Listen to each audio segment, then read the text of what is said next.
আপনারা শুনবেন এখন সকাল 11:10 খবর। প্রথমে শুনবেন শিরোনাম, তারপরে বিস্তারিত।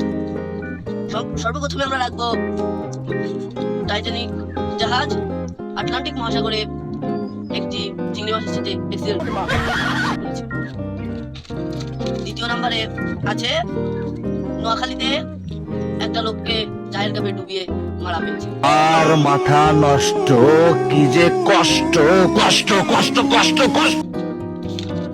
সর্বশেষ খবর, রাজনীতিতে অনেক মাথা ব্যথা। এখন শুনবেন বিস্তারিত।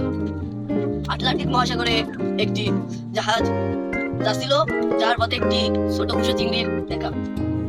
কিন্তু সে কুশো চিংড়িটা যেমন তেমন কুশো চিংড়ি ছিল না।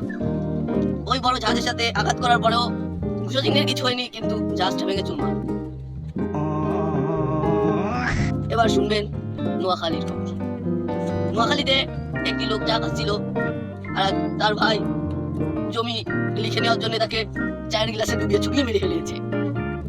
তুই অন্যায় ভাবে জায়গা দখল করে বিল্ডিং করতাস, আর কোন অন্যায় দেখলে আমার মাথা ঠিক থাকে না। এবার শুনবেন সর্বশেষ খবর। লোকজনে নাকি মিছিল দিচ্ছে, জয় বাংলা ধানের শীষ, দাঁড়িপাল্লা মার্কায় ভোট দিস। তাহলে আমাদের সর্বশেষ খবর আপনাদের শোনানো হয়ে গেল। আমরা এখন খবর থেকে বিরতি গ্রহণ করছি।